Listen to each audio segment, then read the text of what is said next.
હવે જોઈશું સમાચાર વિસ્તારથી।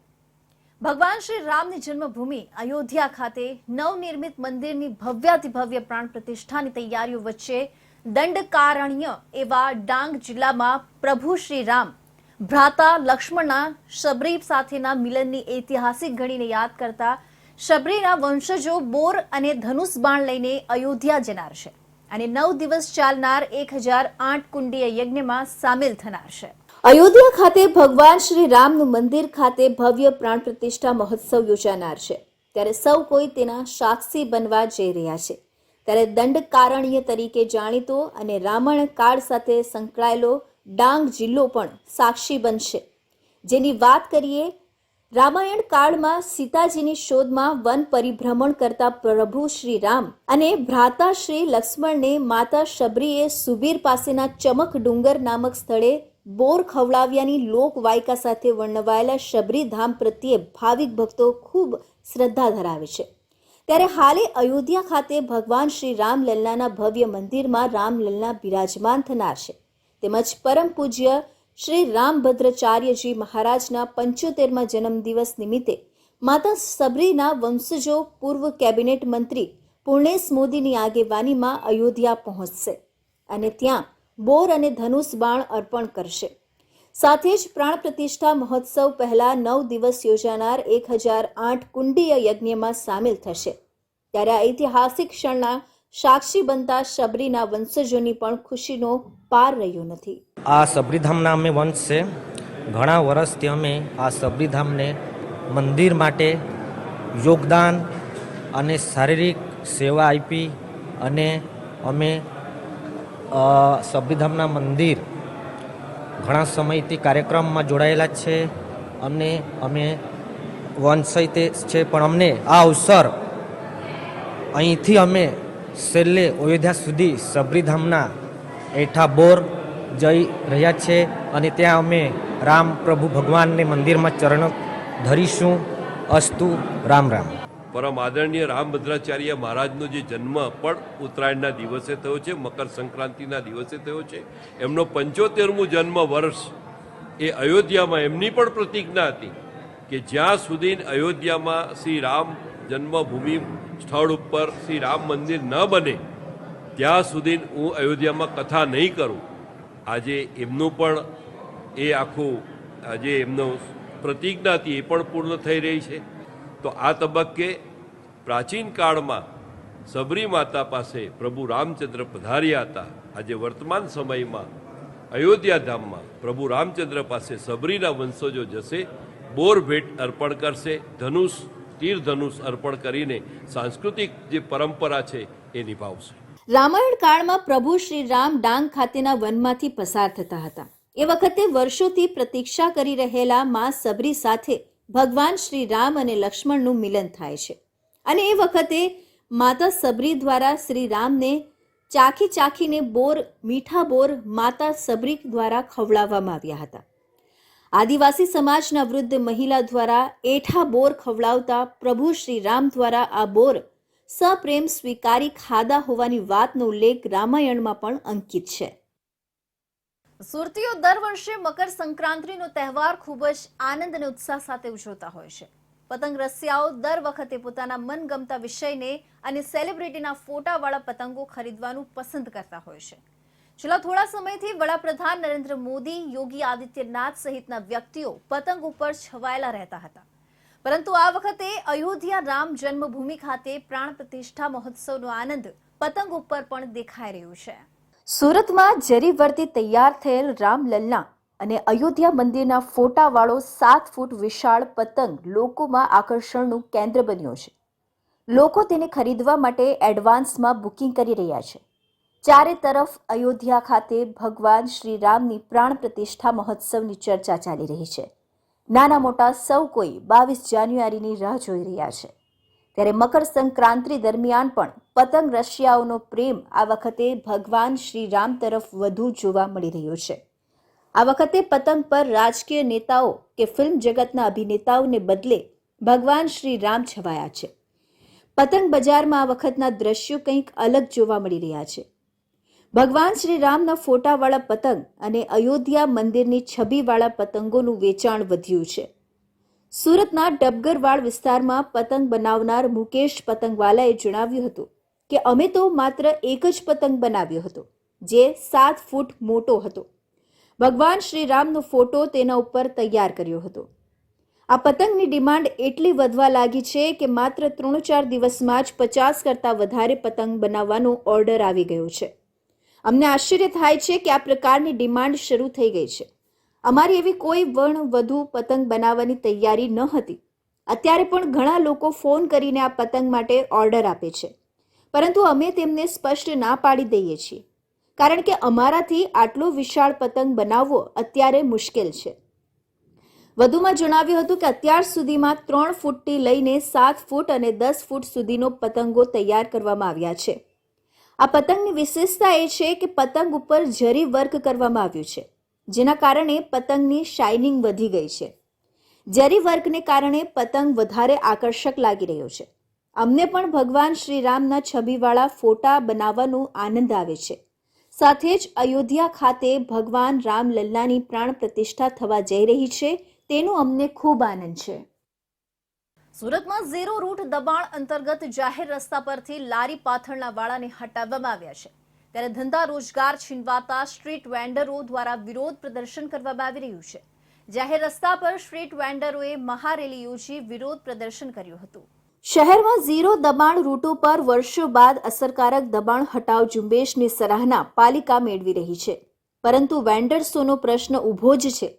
વર્ષોથી દાખવાયેલી ઢીલી નીતિ, વ્યાપ્ત ભ્રષ્ટાચારને પગલે ઝીરો દબાણ રૂટો પર પણ દબાણો જગ્યાનો કબજો થઈ ગયો છે. ત્યારે ટ્રાફિક દબાણોથી બદનામ સુરતના વિકટ પ્રશ્નોનો નિવેડો લાવવા પાલિકા કમિશનર શાલિની અગરવાલે તમામ ઝોનલ ઓફિસરોને ઝીરો દબાણ રૂટોને દબાણોથી ઝીરો કરવા ઝુંબેશ શરૂ કરાવી દીધી છે. તેના પ્રત્યાઘાતો પણ પડી રહ્યા છે. વેન્ડર્સ એસોસિએશને પાલિકાની દબાણ હટાવ ઝુંબેશ વિરુદ્ધમાં મુગલીસરા કચેરી ખાતે વેન્ડર્સે મહારેલી કાઢી સૂત્રોચ્ચારો પોકારી વિરોધ પ્રદર્શન કર્યું હતું અને પાલિકા કમિશનરને આવેદનપત્ર પાઠવી વેન્ડર્સોની રોજગારી છીનવાઈ હોય છે, ત્યારે વેન્ડર્સ પોલિસીનો અમલ કરવા હોકિંગ ઝોન બનાવવા સહિતની માંગણીઓ કરી છે. બીજી તરફ બાકીના ઝીરો દબાણ રૂટોને પણ આવરી લઈ સખ્તાઈથી અમલના સંકેતો આપ્યા છે. અમારે 1 મહિના અને 10 દિવસથી લારી ગલ્લા જે બંધ થઈ ગયા છે, એમાં અમને વૈકલ્પિક જગ્યા આપવામાં આવે, જે વોકિંગ ઝોન બનાવીને બધી લેડીઝો ભાઈ બહેનો જે બી છે એમને જગ્યા આપે અને અમને આવી રીતે અચાનક અમારા ધંધા બંધ નહીં કરાવી દે. એના માટે અમે આજે જઈએ છીએ. અમારો 1 મહિનો ને 10 દિવસ થઈ ગયા અને બહેનોને કેવું છે, બધી બહેનોએ 10,000 20,000ની લોનો લીધી છે, આવાસોમાં ઘર લીધા છે. આજે 1 મહિનાથી હપ્તાની તકલીફ પડી રહી છે બધી બહેનોને કે ભરવા ક્યાંથી. મુખ્ય માંગ અમારી એ છે કે અમે જ્યાં સુધી અમારી જગ્યા ના આપે, અમને કોઈ બી વૈકલ્પિક જગ્યા આપે ત્યાં અમે બધા જતા રહીશું, પણ જગ્યા નહીં આવે ત્યાં સુધી અમે અમારી પોતપોતાની જગ્યા પર ઊભા રહીને અમે ધંધો કરી શકીએ. એસએમસી દ્વારા રોડ પરના દબાણો દૂર કરાયા છે. શહેરભરમાંથી લારી અને પાથરણાઓ હટાવી લેવાયા છે. મહાનગરપાલિકાની કામગીરી સામે સ્ટ્રીટ વેન્ડરોમાં રોષ વ્યક્ત કર્યો છે. વેપાર ધંધો નહીં હોવાથી રોડ પર વિરોધ કર્યો છે. વેપાર કરવા માટે પાલિકા અલગ જગ્યા ફાળવી આપવામાં આવે તેવી માંગ કરાઈ છે. આગામી સમયમાં પાલિકા જગ્યા નહીં ફાળવે તો આંદોલન ઉગ્ર બનાવવા ચીમકી અપાઈ છે. મહાનગરપાલિકા તાત્કાલિક કોઈ નિર્ણય લે તેવી માંગ કરાઈ છે. હજારોની સંખ્યામાં રેલી સ્વરૂપે આંદોલનનો પ્રારંભ કર્યો છે. મહારેલી ચોક કિલ્લાથી પ્રસ્થાન કરી એસએમસી કચેરી જવા રવાના થયા હતા. એસએમસી વિરુદ્ધ સૂત્રોચ્ચાર કરી વિરોધ દર્શાવ્યો હતો. સુરતના હજીરા ગોથાણ વચ્ચે નવી રેલવે ટ્રેક લાઇન નાખવાના વિરોધમાં સરગ્રસ્ત ખેડૂતો દ્વારા અઠવા લાઇન સ્થિત જિલ્લા કલેક્ટર કચેરીએ આશ્ચર્યજનક દેખાવ કરી વિરોધ નોંધાવવામાં આવ્યો હતો. લીલા શાકભાજી, હળ સહિત પીએમથી લઈ વિવિધ વિભાગોમાં હમણાં સુધી પત્ર વ્યવહાર થકી કરાયેલી રજૂઆતોના લેટર સાથે દેખાવ કરી નવી રેલવે ટ્રેક લાઇન રદ કરવાની માંગ કરી હતી. કેન્દ્રીય રેલવે વિભાગ દ્વારા ખાનગી કંપનીને હજીરા ગોથાણ વચ્ચે નવી રેલવે ટ્રેક લાઇન નાખવા અંગેની મંજૂરી આપવામાં આવી છે, જેની કામગીરી પણ હાલ ચાલી રહી છે. કેન્દ્રીય રેલવે વિભાગ દ્વારા આ માટે બહાર પાડવામાં આવેલા નોટિફિકેશનનો અસરગ્રસ્ત ખેડૂતો દ્વારા છેલ્લા ઘણા સમયથી વિરોધ કરવામાં આવી રહ્યો છે. નવી રેલવે ટ્રેક લાઇનના કારણે 14 ગામોના ખેડૂતોની જમીન સંપાદનમાં જઈ રહી છે, જેમાં 350થી વધુ ખેડૂતોની જમીન સંપાદનમાં જઈ રહી હોવાથી કેટલાક ખેડૂતો તેનો વિરોધ નોંધાવી રહ્યા છે, જેમાં હજીરાથી ગોથાણ વચ્ચે જે ખેડૂતોની જમીન સંપાદનમાં જઈ રહી છે તે ખેડૂતો પોતાની મહામૂલી જમીન આપવા તૈયાર નથી. અસરગ્રસ્ત ખેડૂતોએ અઠવા લાઇન સ્થિત જિલ્લા કલેક્ટર કચેરીએ આશ્ચર્યજનક દેખાવ કરી વિરોધ નોંધાવ્યો છે.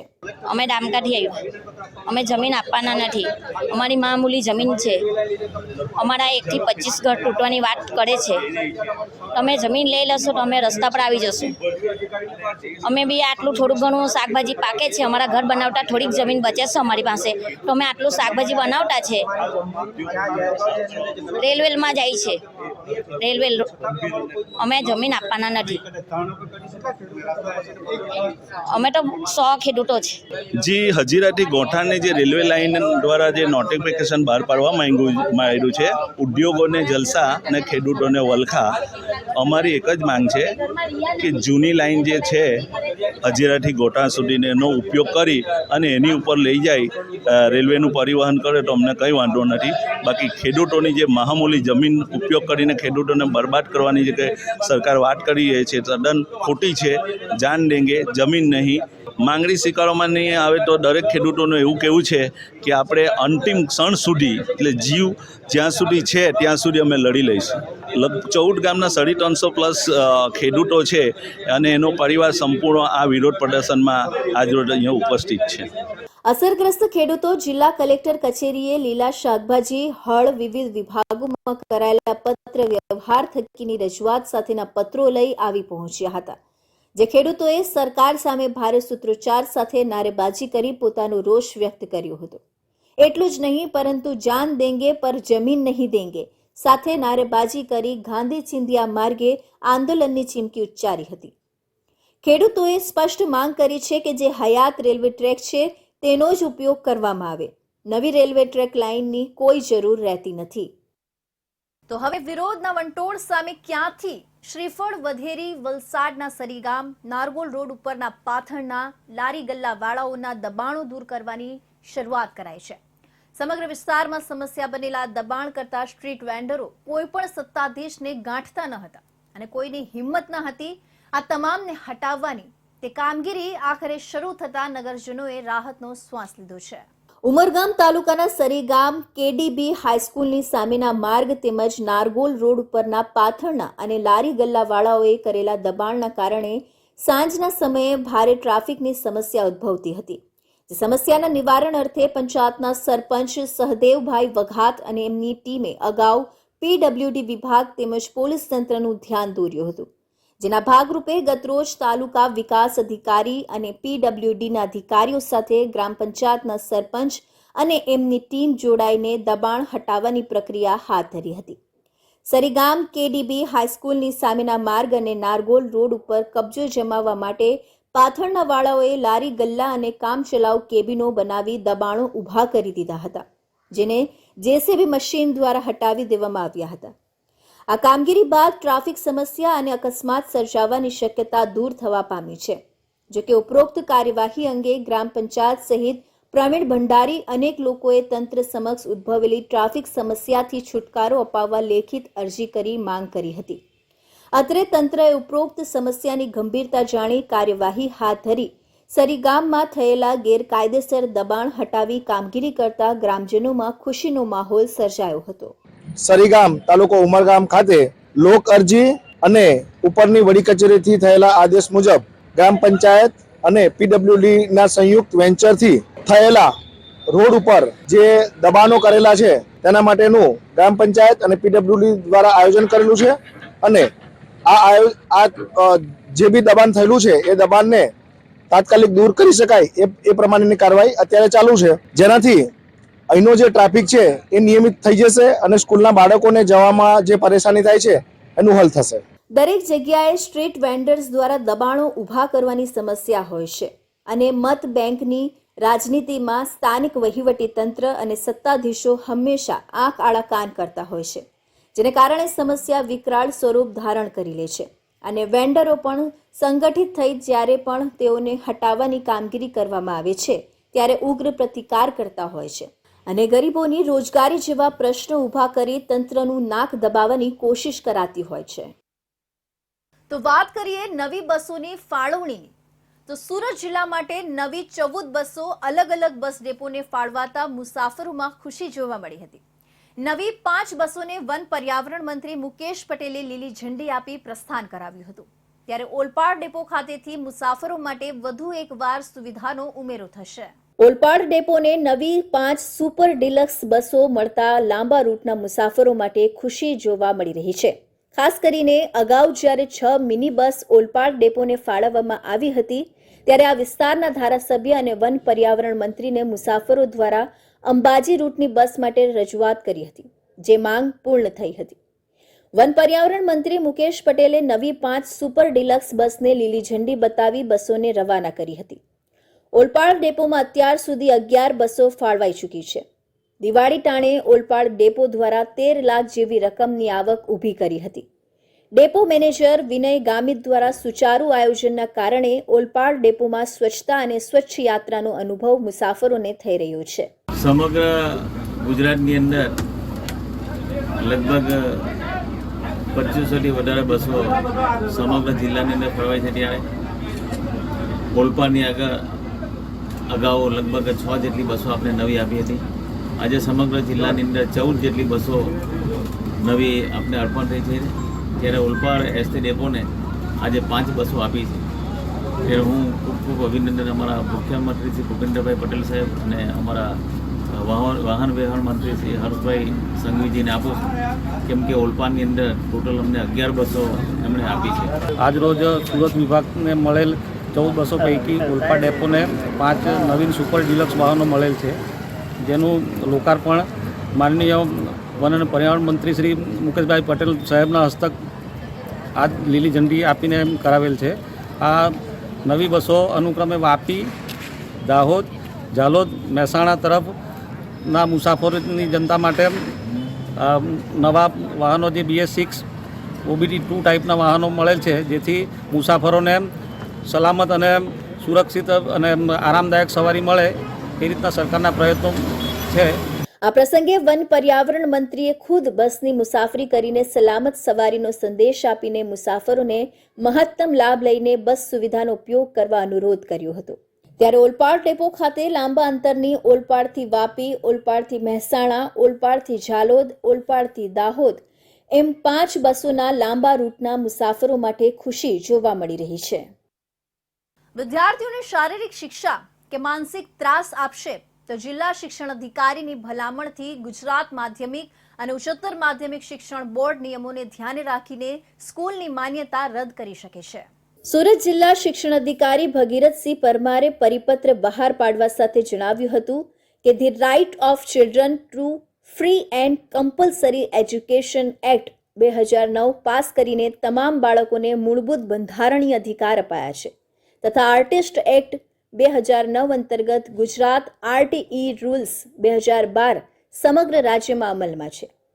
આર્ટિસ્ટ એક્ટ 2009ની કલમ 17ની જોગવાઈ મુજબ કોઈપણ બાળકને શારીરિક શિક્ષા કે માનસિક ત્રાસ આપી શકાશે નહીં.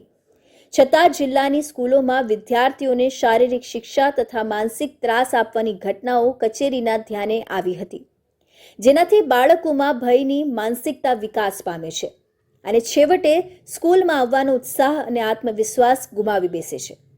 આથી આવી ઘટના કોઈ પણ સંજોગોમાં ચલાવી શકાય નહીં. દરમિયાન આવી કોઈ ઘટના સામે આવશે તો પહેલા સ્કૂલને નોટિસ અપાશે. જો તે પછી પણ ઘટના બનશે તો પેનલ્ટી થશે અને ફરી ઘટના બનશે તો સ્કૂલની માન્યતા રદ કરવા માટે શિક્ષણ બોર્ડને પત્ર લખાશે. વિદ્યાર્થીઓને સ્કૂલોમાં સલામત અને બાળ મૈત્રીપૂર્ણ વાતાવરણ પૂરું પાડવું એ આપણી સૌની ખાસ જવાબદારી અને ફરજ છે. જિલ્લાની તમામ સરકારી, ગ્રાન્ટેડ અને ખાનગી શાળાઓમાં આવી ઘટના ન બને તે માટે શાળાના શૈક્ષણિક કર્મચારીઓને પુનઃ સૂચના આપવાની રહેશે અને બને તેટલી તકેદારી રાખવા સૂચના આપવામાં આવી હતી. સુરત જિલ્લા શિક્ષણ અધિકારી ભગીરથસિંહ પરમાર દ્વારા જાહેર કરાયેલા પરિપત્ર મુજબ જો કોઈ શાળા આ નિયમોનું પાલન નહીં કરે તો શાળાની માન્યતા રદ કરવાની ફરજ પડશે એવું ચીમકી ઉચ્ચારવામાં આવી છે. તો આ તરફ વાત કરીએ શિક્ષકોના હુંકારની, તો ફરી એકવાર રાજ્યમાં શિક્ષકોનો જૂની પેન્શન યોજનાને લઈને શિક્ષકોનો ગણગણાટ શરૂ થઈ ગયો છે. ત્યારે કામરેજ ખાતે દક્ષિણ ઝોનના સુરત, ભરૂચ, તાપી, નર્મદા, નવસારી, ડાંગ, વલસાડના શિક્ષકો કામરેજ ખાતે ભેગા થયા છે. જૂની પેન્શન યોજનાને લઈ કામરેજ ખાતે ધરણા કાર્યક્રમ યોજાયો હતો. જુઓ અમારો આ વિશેષ અહેવાલ.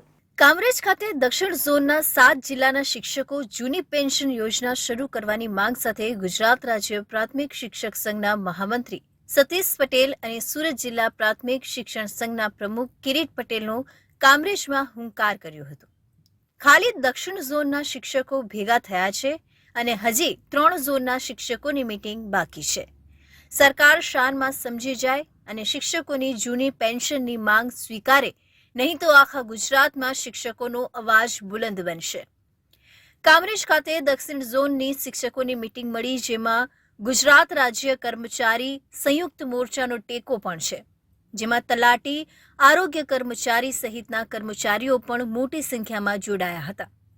મંચ પરથી શિક્ષણ સંઘના આગેવાનોએ હુંકાર કર્યો અને એક હુંકારે આખો હોલ ગુંજી ઉઠ્યો હતો. આજનો કાર્યક્રમ 1/4/2005 પહેલાના જે કર્મચારીઓ છે તેને જૂની પેન્શન યોજનામાં સમાવવા બાબતે સરકાર સાથે સમાધાન થયેલું અને સમાધાનમાં સરકારે અમારી સાથે સમાધાન કર્યા બાદ આ પત્ર ન થતો એના માટે પણ આ આંદોલન છે.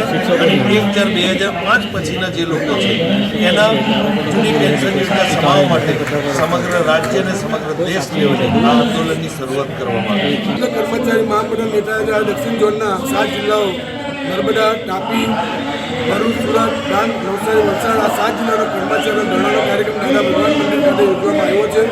અમારી મુખ્ય માંગ છે કે જૂની પેન્શન યોજના લાગુ કરો. સરકારે અગાઉ અમને 1/4/2005 પહેલાના કર્મચારી જૂની પેન્શન યોજના આપવાની જાહેરાત કરી હતી અને આઈપી નથી. એટલા માટે અમારે ન ચૂક્યા ધરણાના કાર્યક્રમો કરવા પડે છે અને કર્મચારી તરીકે ગુજરાત સરકાર નંબર 1 બની છે.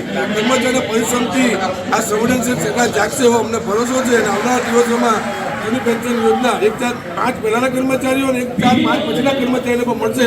એને એટલા માટે અમારા કાર્યક્રમ છે અને આવનારા દિવસોમાં જો કાર્યક્રમમાં સરકાર ન જાગે તો આનાથી પણ જનક કાર્યક્રમો આપીને જૂની પેન્શન યોજના મેળવીને જમીશું. આ મીટિંગમાં કહેવાયું હતું કે રાજ્ય સરકાર શાનમાં સમજી જાય અને જૂની પેન્શન યોજના અમલ કરે, નહીં તો આવનાર સમયમાં દક્ષિણ ઝોન, ઉત્તર ઝોન, મધ્ય ઝોન અને સૌરાષ્ટ્ર ઝોનમાં પણ 4 દિવસ ધરણા કાર્યક્રમ યોજાશે. રાજ્ય સરકાર શાનમાં સમજી જાય, નહીં તો આ શિક્ષકો આવનાર સમયમાં પ્રચંડ અવાજ સાથે વિરોધ નોંધાવશે. તો આ તરફ વલસાડના કપરાડાના અંતરિયાળ એવા નારવડ ગામે મૃત દીપડાના ચામડા અને પંજા વેચતા 7 ઈસમોને ઝડપી પાડવામાં આવ્યા છે. મૃત દીપડાના ચામડાની હેરાફેરી કરતા ઈસમોમાં 2 માજી સરપંચ હોવાનો ખુલાસો થયો છે. નારવડ ગામના માજી સરપંચ હરેશભાઈ કુંવર અને કુંડા ગામના માજી સરપંચ બાપજી લાહાણુ કુંવર અને અન્ય 5 ઈસમો મૃત દીપડાનું ચામડું વેચવાની ફિરાકમાં હતા.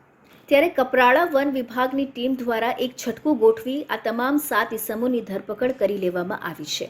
એ વાત ઉલ્લેખનીય છે કે વન્ય પ્રાણી અધિનિયમની કલમ 39 અને તેની સેક્શન 23 મુજબ સંરક્ષિત દીપડાના અવયવો પોતાની પાસે રાખવા અથવા તો તેની વેચાણ કરવું તે ગંભીર ગુનો બને છે અને તેને આ ગુના માટે 7 વર્ષની સજા અને દંડની જોગવાઈ છે.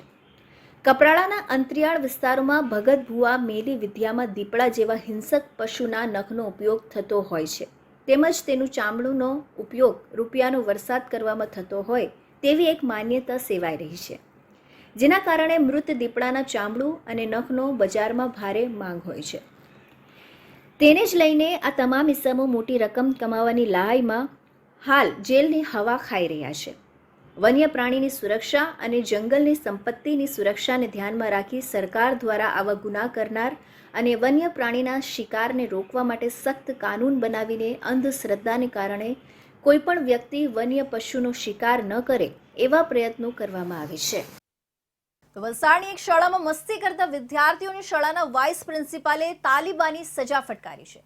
એક વિદ્યાર્થીને વધુ ઈજા થતા હોસ્પિટલ સારવાર માટે ખસેડવામાં આવ્યો હતો.